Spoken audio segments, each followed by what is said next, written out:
All right, y'all. Welcome to the Paddy and the Yank podcast. This is episode 19. Paddy, how you doing today? I'm doing good today, Yank. I'm doing good. I'm sipping on some oolong tea here. Fantastic.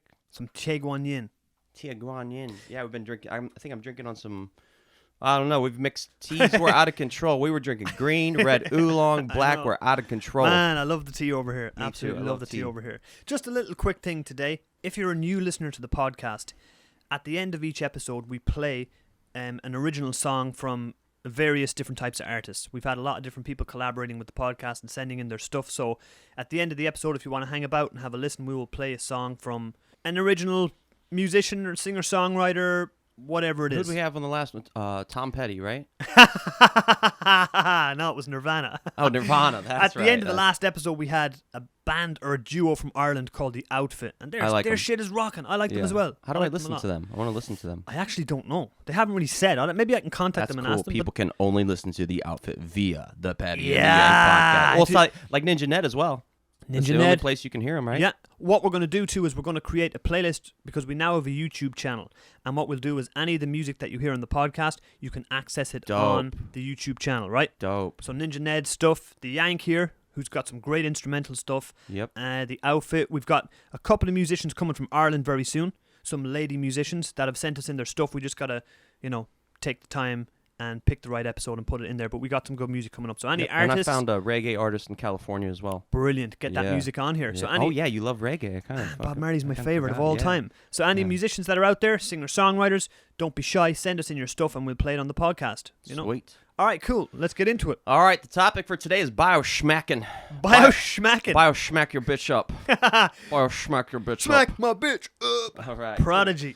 So, Ninja Ned was on the podcast very recently, and he was talking about the carnivore diet. Got me thinking. Right. And then he was talking about a specific form of the carnivore diet created by Paul Saladino. So Paul Saladino sounds like a New York Italian gangster. I think he might be, from New York and Italian, but not a gangster. He's a doctor. He's an MD. Paul Saladino. He runs the family. Yeah. He's wild. He's crazy. So the carnivore diet. Paddy, can you enlighten the listeners? And if you can't, that's fine too. I just want to check in. Yep. What's the carnivore diet? The carnivore diet, to man knowledge, is when you just eat meat. Your diet consists only of meat. You don't eat carbs, and I think you can eat fruit as well.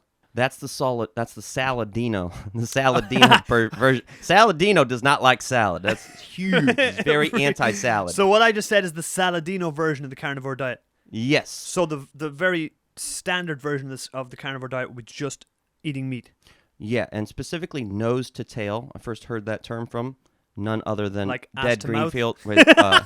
Gen Greenfield. Dead Greenfield, what do you call it? Nose to tail, which, as it sounds, you eat the animal from nose to tail. Every single piece of that animal, you eat it. And so a lot of people say, how can you eat meat and get all your vitamins and all your nutrients? Mm-hmm. Well, you get all the vitamins and nutrients from eating the organs. Okay. Like the liver, right? The liver's loaded with all kinds of really good stuff. Iron. Like iron, B12. Yeah. Lots of good stuff. So it actually is possible to be healthy on an all-meat diet if it's grass-fed beef, if it's heritage pork, free-range chicken, and you definitely don't want to be eating chicken breasts. You want to be eating chicken with the skin on because this is a heavy-fat diet. This is like keto, but without the nuts and without like a lot of the oils, with a lot of the fats, focusing more on just fatty meats. So you don't want lean meat. Like rabbit, I think, is the leanest meat, and you can actually get a disease from eating rabbit because the meat is too lean and too high in protein. Yeah, the meat is too high in protein. It's too lean and too high in protein, which can cause some kind of disease. I don't remember the name of it. Yeah, if you want to look it up, you can. If you don't want to, I don't care. Yeah. So the carnivore diet is basically eating all meat, and you must eat animal organs to make it work. However, there is an individual on Instagram named Sean Baker, and Sean Baker eats nothing but steaks. I don't understand how this works.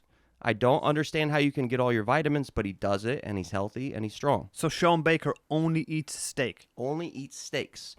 Joe Rogan has been doing the carnivore diet for quite some time now. Yep. And what he does is ribeye steaks and eggs and bacon. Oh, I bet there's some. think. I bet them Joe Rogan steaks. There's some high-end, high-quality steaks. Right, like he's got that Spotify money, old Joe they Rogan. Massage the cows and feed them olives. Yeah, he's probably got his own pasture of his own cows. That, get. I would if I had the money. If I had the You money, know I'd what? have my I would own too. farm. You know I would what? have chickens, pigs, and cows. I would too. Turkeys, everything. Yeah. But then I'd want to have more land to let them run wild, so I could hunt them. And plus, you don't want to keep them cooped up, right? No. That's the whole a free range chicken. It's free. Yeah. A grass fed cow. It's walking around getting exercise, and that's called regenerational farming. I might be saying that wrong. Okay. But it's a form of farming where you purposely herd the animals around so they never stay in one place. And by doing that, when they stomp on the ground, they're fertilizing the land, and they're making the land more healthy. Back to the ways of old, I say. Regenerative farming, I think, is what it is. And you could have a happier animal, which would that would be the dream. end up in better meat, Yeah, when we get that million that we're waiting on, Yeah. we get a Paddy in the Yank farm, and We people can come over. When we get all you listeners to, help the Patreon out. yeah, the Patreon. I think we need to promote that more because I Yeah. honestly didn't know what it was, so I'm assuming our American listeners don't. I don't Okay. know, maybe they do actually, but Okay. I didn't know what a Patreon was. We should repost it. It's a way for you to donate money to the podcast for us to keep this thing up and running because we have to buy things like audio interfaces, microphones, mic cables, And all it's that a lot kind of work. stuff. It's a lot of work producing this podcast, but we love it. We love what we do. So if you feel like, if you met us and you wanted to buy us a pint of Guinness each when we're in Ireland sometime, you can help us by supporting the Patreon page. Paddy and the Yank podcast at Patreon. I don't know. You'll find it. Yeah, All right. Yeah. Cool. So the carnivore diet, like I said, nose to tail. So Saladino takes it to another level based on ancestral living and says, no, you eat the meat, but you can also eat fruit and you can eat honey. He's very specific about this. You can eat meat, fruit, and honey, and essentially nothing else. So he's very anti-vegetables. Very anti-vegetables and specifically nightshade vegetables. Okay. Yeah. Do you know what a nightshade vegetable is? I've heard of nightshade, but I thought it was like a poison, some type of poison. But There's one specific nightshade called Belladonna, which is this black grape-looking thing. Yeah. And it's extremely poisonous. Okay, so Belladonna is a deadly, poisonous nightshade. And in the past, women took it to be more attractive because it dilates their pupils, and they thought that made them look prettier. What? But actually, it's totally toxic and poisonous and can kill you. Man, so it made their pupils dilate, like if you take like ecstasy or something like that. Right. So it makes them look like they have bigger eyes. Right. Whoa, because here in Asia, Right. they believe that a thing of beauty over here is to They have big open eyes. them up, right? They open their eyes up. They get open their surgery eyes. and open their eyes up. Yeah. Also, what they do over here on Instagram is they modify their eyes to make them look huge. If you go on Instagram here sometimes and see some of the women, Sometimes the way you see it, you can tell. they They look like baby dolls. They look like aliens. It's so weird. Yeah. So, Man. Belladonna is also the name of a Wu-Tang album or song. I can't remember, but I remember hearing this. It might even have been the name of a member. Really? I'd have to search I it. don't think Belladonna was a member of Wu-Tang. I think it was the name of an album or a song. Very possible. Yeah. So the word Belladonna means beautiful lady. Really? Yeah, and it has all these other nicknames. I don't think I wrote them down, but it's like Deadly Cherry, all these crazy different nicknames for it. So is the Belladonna a fruit or a flower? It's a fruit. It's a fruit. It's a fruit. It's like a dark purple black grape that looks like a berry on a bush. And it's highly poisonous. Highly poisonous, highly toxic. It is like the only lethal nightshade plant. Whoa. Yeah. Man, and what's some other nightshade plants? All right, let me rewind a bit. Okay, cool. So the nightshade family consists of tomatoes, eggplants, potatoes, peppers, and when I say peppers, I'm referring to bell peppers, and the tobacco plant is also of the nightshade family. Huh. These specific plants: tomatoes, eggplants, potatoes, peppers, and then tobacco is also a part of the nightshade family. For any of our Irish listeners, when he says tomatoes, what he means is tomatoes. Tomatoes. You guys don't say potatoes? All right, cool. I'm going to keep going, all right? Yep. So the reason he Vilified. the reason he vilifies these nightshade families because they have a high concentration of lectins. Lectins are a pesticide the plant produces. It's a toxin, and the reason they produce it is so predators will not eat it. Huh. So they literally have poison that they're producing because they do not want to be eaten. So most of these nightshade plants are poisonous. Yes. But most of the poison is only present in the stem and the leaves. Oh, okay. So the tomato plant, let's go ahead and talk about the tomato. So the tomato's full of lectins, but the lectins are mostly in the seeds and the skin. Mm-hmm. So some people say, actually, if you want to eat a tomato, take off the skin, take out the seeds, and then pressure cook it, and then you will have all the lectins gone. But that's a lot of work to eat a tomato. And they say you need to do the same thing if you want to eat an eggplant or a potato or goji berries. These are also in the nightshade family. Really? And they're full of lectins, which are poisons and insecticides that can lead to irritable bowel syndrome, problems with your gut, leaky gut, which we've talked about before. Yeah. So potatoes are the highest in pesticides. They're actually the most toxic of all the nightshade plants. Potatoes. Whoa, Irish listeners are not going to like that. Yeah, but sweet potatoes are not of the nightshade family. Capsicum, pepper, those have lectins. So if you're getting like hot sauce, ketchup, marinara sauce, or salsa, that's probably high in lectins. Red pepper flakes consist of skin and seeds. Where do lectins store themselves? Skin and seeds. So red pepper flakes is essentially just pure lectins, pure plant insecticides. Man, that's crazy. That guy that does that show Hot Ones on YouTube, he's fucked. Yeah. Oh, and so nicotine is actually a pesticide that the tobacco plant produces so that predators will not eat it. And people discovered this a long time ago and started extracting the nicotine and spraying their plants with it so that animals wouldn't eat their plants. So nicotine is a pesticide? Nicotine is a pesticide and has been used as such for many, many, many, many years. What the hell? I know. It's insane. So if you see an unripe tomato or an unripe potato... Okay, so like unripe tomatoes contain nicotine. Specifically in the stem and the leaves, they contain nicotine.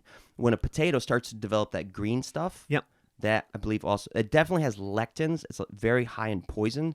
It might also contain nicotine. But unripe tomatoes, green peppers, and potatoes all contain nicotine. That's mad. That's insane, right? So nightshades are rumored to have been formerly used as narcotics and hallucinogens. There are over 2,000 varieties, so I didn't actually name all of them. Yeah. A few of them are eaten as food, but there are a lot that are poisonous, like the previously mentioned Belladonna. The Belladonna, huh? Cool. So people have actually gone through a lot of effort to change potatoes so they can be digested better, because in the past, people were actually really scared of potatoes and tomatoes. People except Irish. Yeah, so let's jump into a little history real quick. In the past, tomatoes were not popular because nightshades had a bad reputation for being poisonous. So a lot of people would not eat these foods. The tomatoes native to Central America and Mexico, cultivated and eaten by Aboriginals until the Spanish came. In 1544 was the first year that Italy referred to tomatoes as a food. They were believed to have gotten it from the Turks, who called it the Moor's apple. And in France, the tomato became known as the love apple. So before the 1500s, the Italians didn't refer to tomatoes as a food? Yeah, like in the 16th century, so like 1500s, right? Yep. The herbalists were writing, tomatoes and potatoes, these are poisonous foods, don't eat them. So they had a really bad reputation and everybody avoided them. Yeah. Until the Spanish came to like Central America and started liking it, and Christopher Columbus is the one who took the tobacco plant back to Europe. Really? Yes. Good old Christopher Columbus, huh? Yep. And then by the 18th century, tomatoes had been accepted in England, Spain, and Portugal. It was introduced to the U.S. in 1710. It wasn't significant until New Orleans made ketchup. And then after they made ketchup, tomatoes became popular. So ketchup comes from New Orleans in America? Yes, that's where it was invented. I never knew that. Yeah. So the origins of, we call it red sauce at home, red sauce or tomato ketchup, that comes from, where did you say, Louisiana? New Orleans. New Orleans in America. Because cool. France used to... So it's really weird because tomatoes came from Central America and Mexico. Mm-hmm. Spanish came over and took them. And then North America didn't have any tomatoes. And then France bought a piece of Louisiana and then brought the tomatoes back and reintroduced them to tomatoes, or introduced them to tomatoes for the first time. And then they made ketchup and started popularizing the use of tomatoes in North America. Crazy, right? That's wild. So, potatoes. I didn't know that a potato is a tuber. A potato is a tuber. What the hell's a tuber? What the fuck's a tuber? It's the name of like a plant that grows underground. That's called a tuber. Really? Tuber. I thought it was a tuba. Tuber. I thought a tuba was what Fat Tony used to blow Uncle Tony's into. got a fucking tuber. Fat Tuba's got a Tony. So a tuber is when the bud at the end of an underground stem, not the root. So the potato is the bud of an underground stem. That's what makes a tuber. So potatoes are native to Peru and Chile. They've been eaten there for 7,000 years. And who do you think spread them? Who do you think got the potatoes out of there? Those Spanish sons of bitches. Yep. The Andean people also had blue, purple, and yellow potatoes.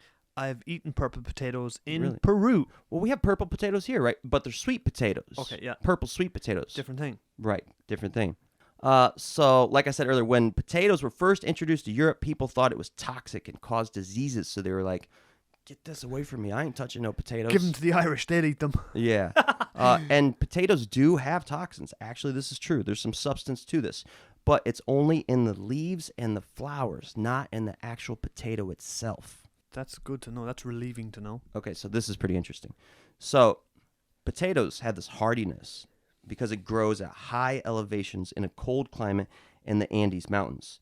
So this established it as a crop that could prevent famine. Say that again. People discovered potatoes in the Andes Mountains, and they're like, damn, these things grow at high elevations in super cold climates. This food could be a staple during some kind of famine. We have to take this food back home and use it. If if we have some sort of famine, we can depend on the potato. Yeah. So, next thing I'm going to talk about is the potato blight in Ireland.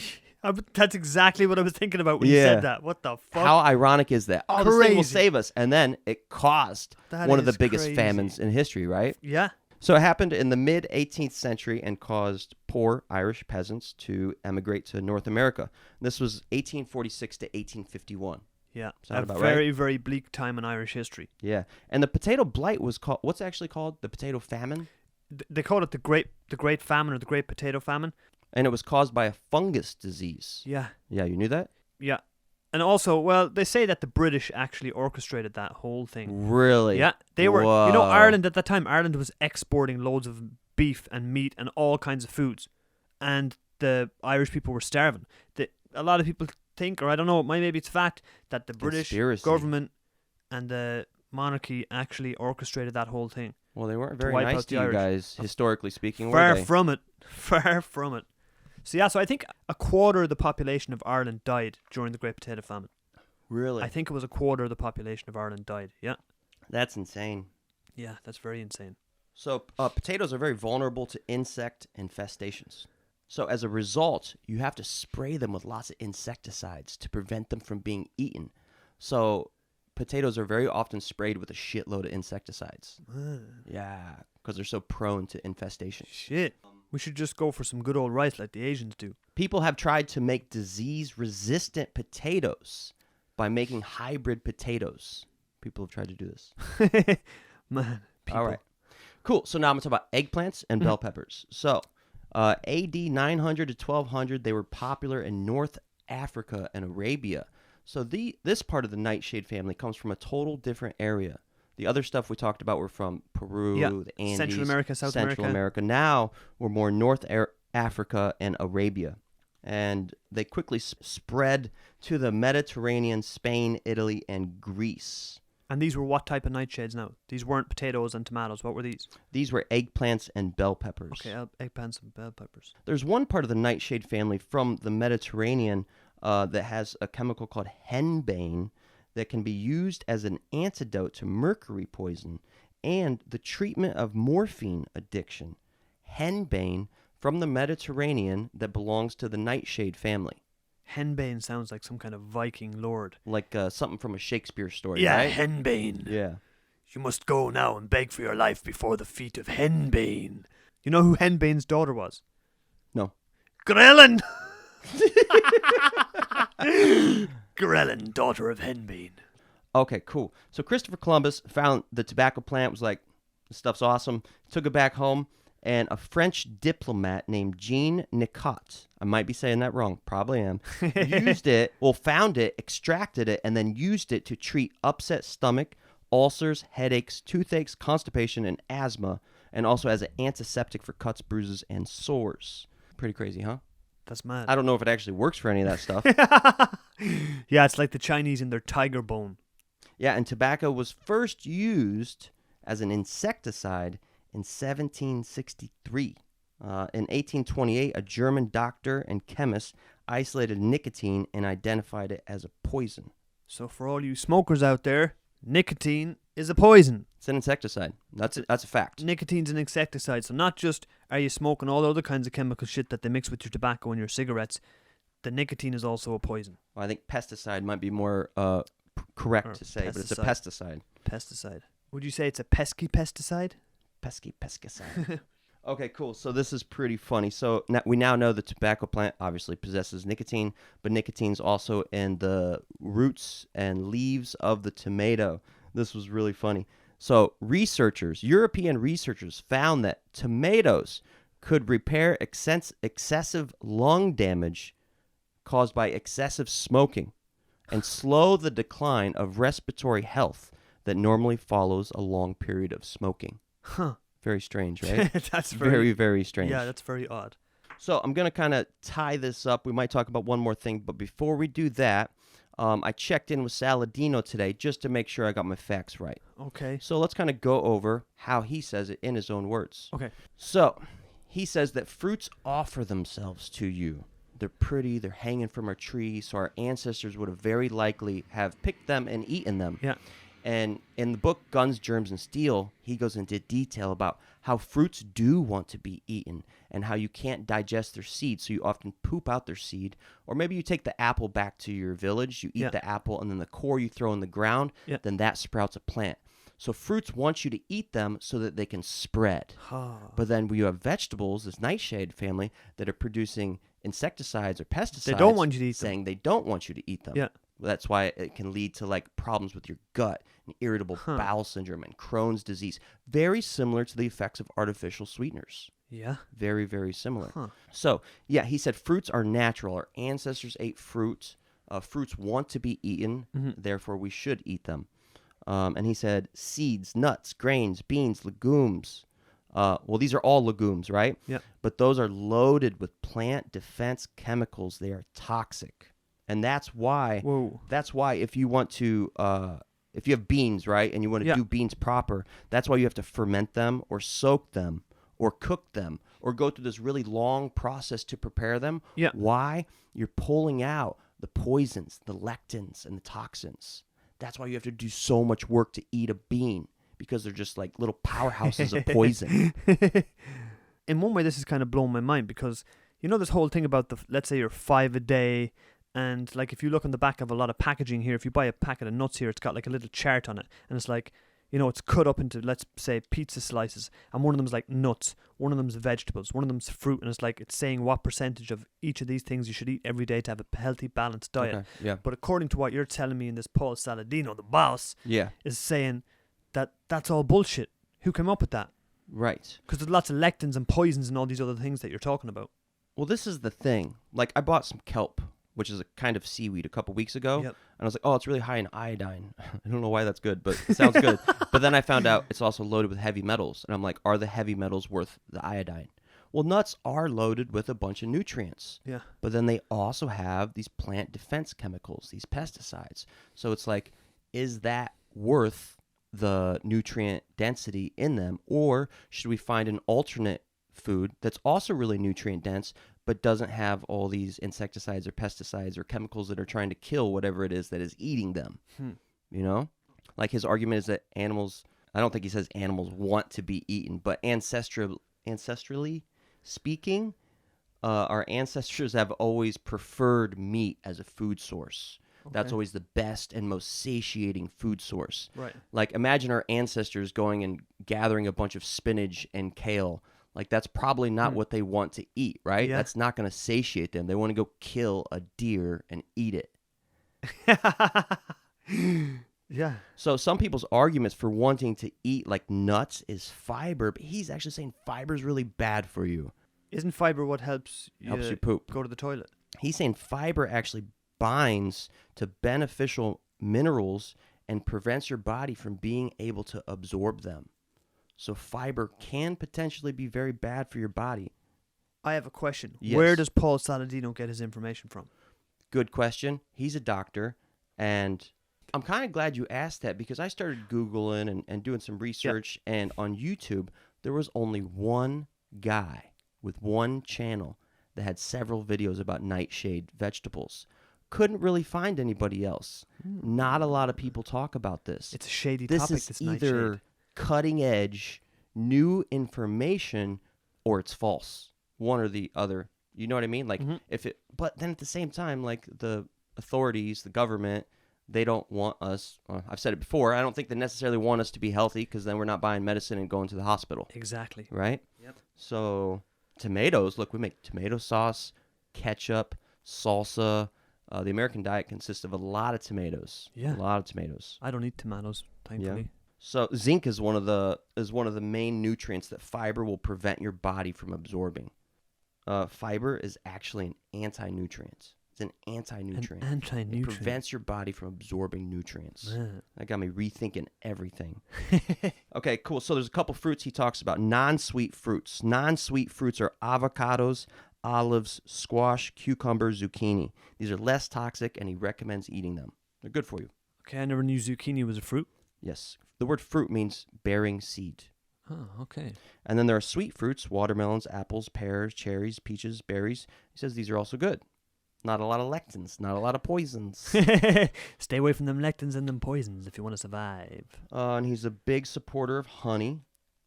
And he's saying that, like, oh yeah, ancestors didn't eat stems and leaves like spinach and sweet potato leaves and stuff like that. And tubers, a.k.a. potatoes, were their last resort. And he said something about kale and spinach that I thought was pretty interesting. He's actually very anti-kale and spinach and leafy greens. Whoa. This is insane, right? It's a good thing Popeye is dead. This is like saying 2 + 2 = 355. Maybe that's why Popeye had such deformed muscles and biceps. Because he was Yeah. always eating spinach. He looked like he had bicep implants. Hey, olive oil. So kale is loaded with toxins. Spinach is loaded with oxalates, which is another kind of toxin. What? Oxalates in spinach and other vegetables have been linked to like thousands of cases of kidney stones. There's a lot of fitness people that are going to be Oxalates. listening to this that are going to be going, what? Oxalates are a big cause of kidney stones. Oxalates. And they are found in spinach. They are found in spinach in high amounts. Holy hell. Yep. If my brother is listening to this, stay away from that fucking kale and spinach because we used to eat it like crazy in Ireland when we were training. Even just recently, I was eating some. The Ah. more research I do, the smaller my Damn. window of food is I can eat. That's mad. So he also said that by eating nightshades can cause lots of inflammation in your joints and even arthritis. And if you're experiencing any kind of joint pain, one of the best things you can do is remove nightshade vegetables from your diet, like potatoes, tomatoes, eggplants, and bell peppers. Damn. You ever seen a potato when it turns green, gets green buds? Yeah, it's an Irish I person said that it pulls the whitey after smoking too much. It's a potato turning green. The green buds are nothing but toxins, Whoa, pure toxins. man. This That's is pretty interesting. I was very surprised to hear him say this. He said white rice is okay. I was like, what? He said white rice is okay. Because this kind of diet, the carnivore diet or the Saladino carnivore diet, this is for high-performing athletes. And I realized that when my girlfriend came home the other day and I made her dinner, and she's like, oh, there's so much fat in this meat. Oh, I don't want to eat a banana. It's a lot of sugar. And I'm like, why does this work? This works for me because I'm a high-performing athlete. I'm go, go, go. I'm constantly doing intense exercise. But for a lazy... not calling her lazy. For a person who's not really, really active, this might not be the most suitable diet for you. Or maybe you should do only meats and not the fruits. Yeah. I specifically eat fruit before and after training. Okay, so specifically, so it gets used. It's the lifestyle, not just the diet, right? It is. You gotta. It is. This is for high-performing athletes. You gotta go strongly both. believe. It's the same thing when you're going to the gym and you're training. It's not just about how much work you put in at the gym. It's also about how much work you put into your diet and what you actually eat. Yeah. They go hand in hand. Yeah. But the harder you work, it's almost like The more you can cheat. The harder you work, the more you can cheat. For sure. Yeah. I can eat whatever the hell I want because I train like a fucking animal. You hear me? Yeah. I've been cutting it out. Even the cheat meals, I've been cutting them out. Or I decided if I'm going to have cheat meals, I'm going to start making my own cheat meals because then they taste so much better if I make it. And you know what? That word cheat meal, let's throw that right out the window. Because what do you want to change it to? If you're training hard and you're putting in that work in the gym, then it's not a cheat meal. What is it? It's just a fucking meal. It's just a I can eat this meal. How about a reward? How about a reward meal? There you go. It's a reward day. It's a reward meal. That's because you trained hard enough. Yeah, I work hard Sunday through Thursday or Monday through Friday, and on the weekends, man, I don't try to fast. I don't try to diet. But lately, I've found I enjoy the carnivore diet so much, I don't even want to break it on the weekend.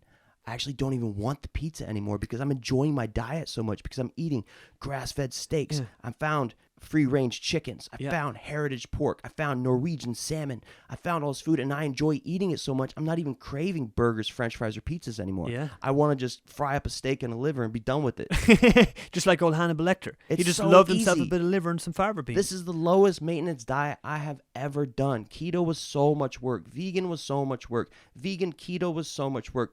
This Saladino carnivore diet, oh my God. You just eat fruit, eat nuts, eat fruit, eat meat. It's so easy. And then, and I started drinking milk, raw milk. And then I get my yogurt from an organic shop. I got bee pollen. I got honey. Eat cucumbers, some olives. It's a great diet. It's kind of like the Mediterranean Blue Zone diet in a way. That sounds like a very healthy diet. I love it. Poor people like me can't afford to have that kind of diet. I'm a privileged Yank. The privileged Yank over here with his grass-fed beef and his Saladino beeswax. Yeah. So he said white rice is good, but I already knew this, but it's nice to be reminded.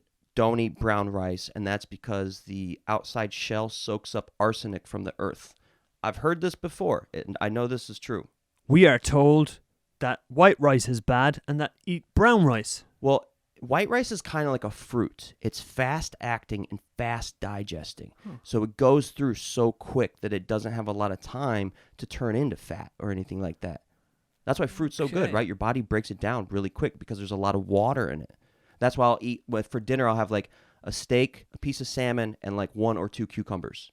What you are saying here, like if I wasn't recording this podcast with you, I'm a fitness guy, I'm into training, weightlifting. If I was listening to this podcast right now, as I'm sure a lot of people are that go to the gym, you're basically going against all the conventional things we've been told. Yes. Spinach is good for you. Kale is good for you. Nuts are good for you.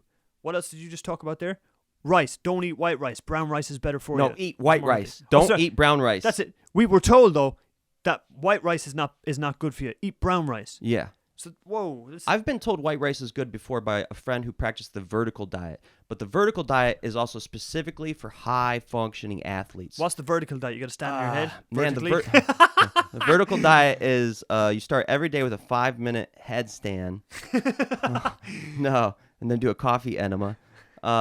You can eat white rice. You can drink orange juice. It's like the most liberal diet I've ever heard of. And I don't know. It's just like you can eat as much carbs as you want. You can eat some fats. You can eat some meats. I don't know. It's just very loose, like very not specific. Right. I feel it's very broad. But in that diet, they say you can eat white rice because it's fast acting. It's fast digesting. Okay. It's very efficient. Just like a banana. A banana is very efficient. It's packed with nutrients. It's super nutrient dense. Yeah. Honey, bee pollen, liver, grass-fed steak. These are super nutrient dense. So when you eat nutrient dense foods, you don't need to eat as much. You can eat much smaller portions, which means you can finish your dinner much faster because you don't need to eat so much. Okay. So oxalates. Sweet potatoes are good. They're only a little high in oxalates. And oxalates are the things that are in spinach that lead to kidney stones. So maybe you should start searching foods high in oxalates because kidney stones are a pretty common thing and a terrible thing to go through, right? Yeah, especially if you're living back in the 1800s. Passing kidney stones would have been torture. Yeah, and I already said this earlier, but the reason we cook, ferment, or sprout beans and grains is to remove the lectins. That's why you have to put so much work, is to remove the lectins. So I think everybody knows, like if you want to do beans, you have to soak them or you have to sprout them. Yep. Well, now you know why. You're doing that to remove pesticides that the plant itself produces so you will not eat it. Who comes up with this commercial diet that we're all supposed to let's say, live by in the Western world. What is the commercial diet? The 5 a day, the conventional diet, let's say, that they like the feed food to us. pyramid? Yeah, like your 5 a day. Dairy. Also, like, they sell the idea that orange juice is good for you and healthy, and, you know, your kids should drink orange juice for vitamin C. But the fact of the matter is like, Sugar. you go into any store and you look at the back of a carton of orange juice, it is fucking loaded with sugar. It's crazy. Like the Sprite thing.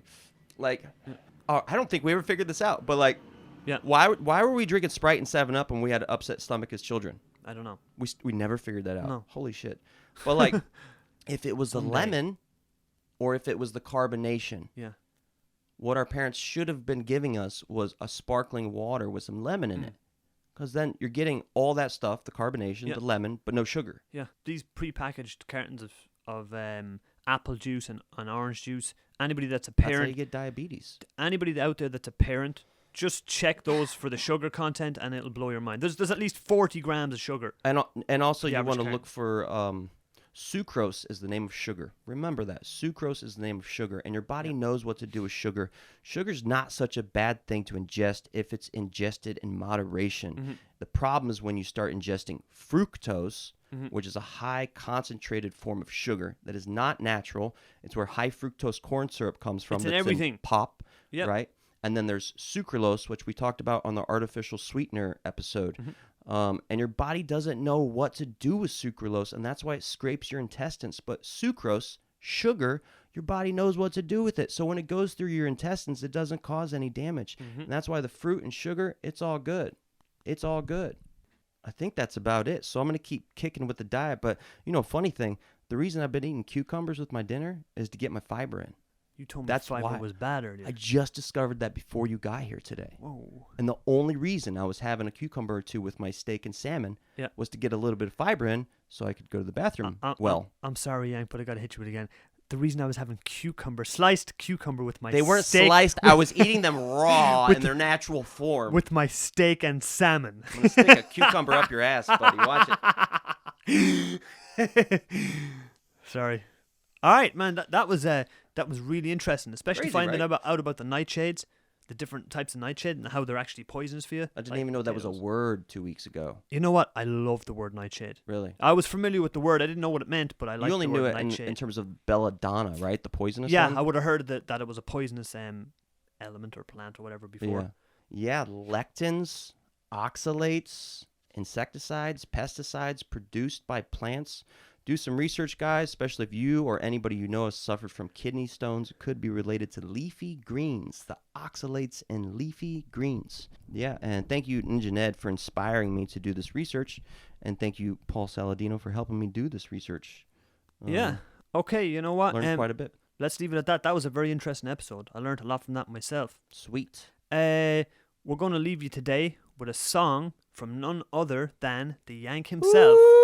This is a great little composition, should I say? Yes. The Yank is a bit of an instrumentalist, also a rapper. This is just an instrumental song from the Yank. And what's the title of this song?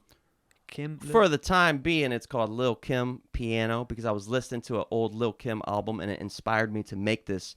But I'm currently writing words to it, and I think it's gonna. I want to put the song together. Okay, this is Lil Kim Piano by the Yank. Peace, everybody.